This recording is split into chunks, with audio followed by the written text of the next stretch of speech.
สวัสดีผู้ชมตามธุรการสอบถามกับข้าพเจ้าแม็กส่วนเรื่องของ EP นี้ก็มาที่สปลาวท่านผู้ชมเป็นแฝงบัวแก้วเจ้าเก่าเจ้าเดิมเกี่ยวกับเรื่องของยาเสพติดประเภทยาบ้าหลังจากที่คดีเก่าเนาะอย่างบานซา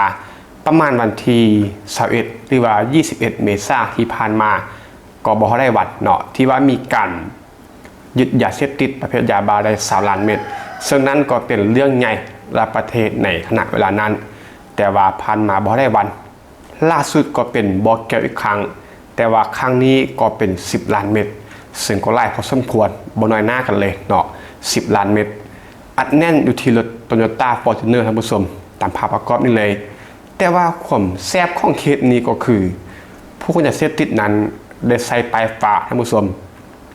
ปลายสีฟ้าก็หมายถึงปลายลัดบ่ในสปลาวก็เป็นรถส่วนตัวก็เป็นรถเดินทางเพื่อไปเวียกไปงานของเจ้าหน้าที่หรือว่าพนักงานรัฐก็เพื่อตบตาสำหรับด่านกวดกาของเจ้าหน้าที่ท่านผู้ชมจนเฮ็ดให้ผ่านด่านไปแล้วแต่ว่ามันมีความบ่รอบคอบจะว่าความบ่รอบคอบหรือว่าลืมเนาะหรือว่ามีปลายฟ้าแต่อันเดียวท่านผู้ชมสังเกตจากภาพประกอบก็คือด้านหน้านั้นใส่เป็นปลายฟ้าก็คือปลายลัดแต่ว่าด้านหลังเป็นปลายเรื่องท่านผู้ชมนั่นแหละฟังบ่ผิดเบิ่งจากภาพไปเลยเป็นรถคันเดียวกันที่ว่าใส่คนยาเสพติดแต่ว่าปลายต่างสีเนาะปลายหน้าเป็นปลายลัดสีฟ้าปลายล่างเป็นสีเหลืองนั่นก็หมายถึงปลายด้านหน้าที่ว่าเป็นปลายลัดสีฟ้านั้นเป็นปลายปลอมท่านผู้ชมซึ่งก็บ่แน่ใจว่าเฮ็ดไปได้เนาะสำหรับเรื่องแบบนี้น่าจะเป็นการลืมบ่หรือว่ามีปลายฟ้าแต่อันเดียวท่านผู้ชมเกือบผ่านแต่ว่ามาทึกผิดสังเกตอย่างว่าปลายต่างสีท่านผู้ชมเฮาเบิ่งลักษณะเนาะลักษณะการค้นยาก็คือเป็นประเภทยาบ้าจำนวน50เป๋ามี 5,000 มัดเท่ากับ10 ล้านเม็ดท่านผู้ชมเป็นจำนวนที่มหาศาลเนาะอยู่ภายในรถท่านผู้ชมสังเกตเลยก็คือด้านหลังก็คือเบาะนั่งด้านล่างจะเป็นการดัดแปลงเลยเนาะเอาเบาะนั่งออกแล้วก็แทนที่ด้วยยาเสพติดจำนวน10 ล้านเม็ดอัดแน่นอยู่ที่รถ Toyota Fortuner ท่านผู้ชมเป็นยาจำนวนมหาศาลหากว่ารอดก็คือรวยเนาะเอาตามตรงรอดก็คือรวยแต่ว่าทึกจับได้ก็คือจบเนาะสำหรับสปลาวถ้าว่าเข้าไปในคุกยาขนาดนี้ก็คือ10 ล้านเม็ดยากที่ว่าจะสามารถออกมาใช้ชีวิตหรือว่าเริ่มต้นใหม่ได้เนาะตลอดชีวิตหรือว่าออกมาตอนแก่ท่านผู้ชมรับยาจำนวน10 ล้านเม็ดมาเบิ่งเนื้อข่าวจากปกส.แขวงบ่อแก้วท่านผู้ชมอิงตามบทรายงานของแผนกตำรวจสกัดกั้นและต้านยาเสพติดปกส.แขวงบ่อแก้วเลขที่384/พตส.ลงวันที่12พฤษภาคม2025ในข้างวันที่10พฤษภาคม2025ที่ผ่านมานี่คือเหตุการณ์ที่มันได้เกิดขึ้นเนาะและมีการบันทึกไว้แล้วก็มาลงข่าวมื้อนี้ก็คือวันที่15พฤษภาคมท่านผู้ชมท่านเจ้าหน้าที่ประจำจุดกวดกาดนำเกิงได้เฮ็ดเวียกกวดกาดยานพาหนะตามปกติท่านผู้ชมจนฮอดเวลาประมาณ 11:00 น. ก็ได้มีรถ Fortuner 4 ปอนด์ป้ายทะเบียนสีฟ้ากก0399บ่อแก้วขับขี่มาแต่ทางเมืองต้นเพิ่งได้ผ่านจุดกวดการนำเกิงเพื่อจะมุ่งหน้าไปเมืองห้วยสายท่านผู้ชมแต่ว่าเจ้าหน้าที่แมนบ่ได้ลัดเนาะดังที่แม็กได้กล่าวไปก็คือเห็นปลายฟ้ามาแต่ไกลด้านหน้าเนาะก็คือว่าเป็นพนักงานรัฐเที่ยวไปเวียกไปงานปกติจึงบ่ได้ลัดเนาะอันนี้คือเรื่องปกติแต่ว่าพอรถคันดังกล่าวผ่านจุดกวดกาไปทางเจ้าหน้าที่จึงได้สังเกตเห็นปลายทางล่างรถแมนผิดปกติท่านผู้ชมก็คือทางด้านหน้าแมนติดปลายลัดทะเบียนสีฟ้ากก0399บ่อแก้วแต่ว่าด้านหลังท่านผู้ชมด้านหลังต่างกันเนาะด้านหลังเป็นปลายเรื่องทะเบียนกก8220สยบุรีท่านผู้ชมก็คือสีต่างกันแล้วก็แขวงต่างกันเนาะด้านหน้าเป็นปลายลัดสีฟ้าบ่อแก้วด้านหลังเป็นปลายเรื่องธรรมดาแล้วก็เป็นแขวงสยบุรีท่านผู้ชมนี่แหละก็คือจุดสังเกตที่ว่าเจ้าหน้าที่นั้นได้ไล่จับท่านผู้ชมเมื่อเห็นเป็นดังนั้นทางเจ้าหน้าที่จึงได้ขี่รถตามไปท่านผู้ชมจนมาฮอดเขตปราสาบ้านน้ำย้อนเมืองห้วยสายจึงเห็นรถ Fortuner คันดังกล่าวและรถกระบะรีโวสีขาวบ่ถือป้ายทะเบียนเนาะรับรถรีโวจอดอยู่แคมทางพร้อมทางมีคนประมาณ 2-3 คน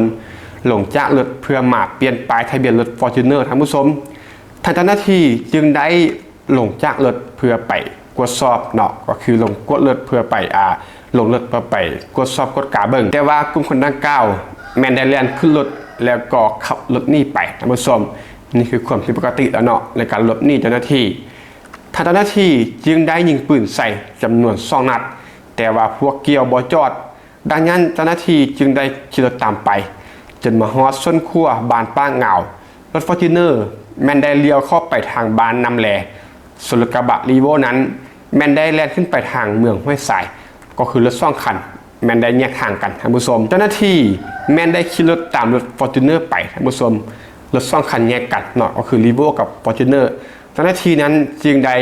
เลือกที่จะตามรถฟอร์จูเนอร์ไปเพราะว่ามันรถที่ว่าต้องสงสัยเนาะพร้อมทางยิงปืนใส่จำนวน8 นัดแต่ก็ยังบ่ยอมจอดสำหรับรถฟอร์จูเนอร์ที่ว่าคนอยากเสพติดเจ้าหน้าที่นั้นก็ได้ขับรถตามไปประมาณ2 กิโลเมตรจึงได้เห็นรถคันดังกล่าวจอดอยู่แคมทางท่านผู้ชมส่วนคนขับแมนได้แล่นหนีเข้าไปในป่าก็คือเห็นตลอดแล้วเนาะแต่ว่าคนขับนั้นแมนหลบหนีไปทางเจ้าหน้าที่ก็ได้ไล่ตามจับแต่ว่าผู้เกี่ยวนั้นก็หลบหนีไปได้จากนั้นเจ้าหน้าที่ประจำจุดกวดการน้ำเกิงจึงได้ประสาน5 กองบัญชาการปกส.แขวงบ่อแก้วเพื่อให้ไปสมทบกวดการรถคันดังกล่าวซึ่งจากผ่านการกวดกาของเจ้าหน้าที่เห็นว่ารถคันดังกล่าวนั้นแมนมียาเสพติดท่านผู้ชมประเภทยาบ้าจำนวน50 เป่า 5,000 มัดเท่ากับ10 ล้านเม็ดอยู่ภายในรถตามที่ภาพเลยท่านผู้ชมเห็นว่ารถฟอร์จูเนอร์คันดังกล่าว4 ปอนด์นี้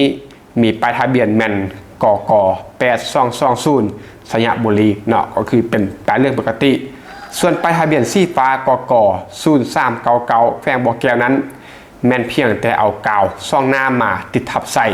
เพื่ออำพรางหรือว่าลดตาเจ้าหน้าที่ท่านผู้ชมซึ่งต่อกับคดีดังกล่าวนี้ทางเจ้าหน้าที่วิสาเฉพาะ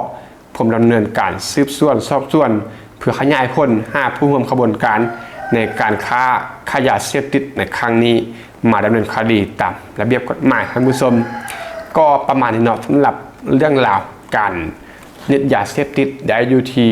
แขวงบ่อแก้วอีกครั้งเนาะ10 ล้านเม็ดหลังจากที่บริเวณที่ผ่านมาก็คือ20 ล้านเม็ดที่ว่าเป็นข่าวโด่งดังเมื่อวันที่21 เมษายนล่าสุดก็10 ล้านเม็ดอยู่ที่แขวงบ่อแก้วสรุปก็คือมันมีรถฟอร์จูเนอร์เนาะที่ว่าได้ใส่ป้ายสีฟ้าเพื่อบังตาเจ้าหน้าที่แต่ว่าความตลกหรือว่าความผิดพลาดก็คือด้านหน้าเป็นป้ายฟ้าแขวง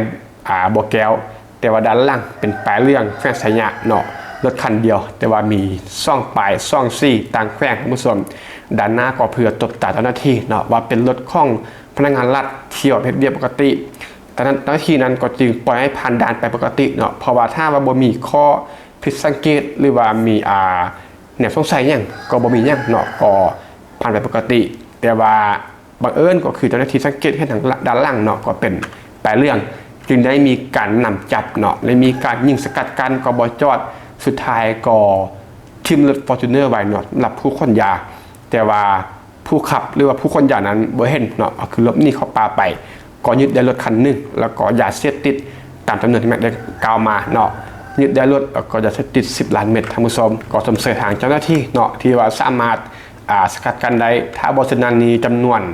อย่ามาสร้างนั้นนี่เนาะก็ไปทำลายสังคมท่านผู้ชม10 ล้านเม็ดแน่นอนเลยมันทำลายสังคมบ่หลายก็น้อยซึ่งเกี่ยวกับเรื่องของยาเสพติดแต่ว่าบ่หลายก็บ่น้อยก็ว่าบ่ได้เนาะต้องว่าหลายเลยเนาะสำหรับ10 ล้านเม็ดถ้ามันกระจายไปสู่กลุ่มวัยรุ่นเนาะซึ่งมันก็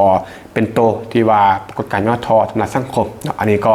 สมเสด็จทางเจ้าหน้าที่เนาะที่ว่าสามารถสกัดกันไว้ได้สำหรับเรื่องราวในครั้งนี้ก็ประมาณนี้ท่านผู้ชมที่ว่าฟังอยู่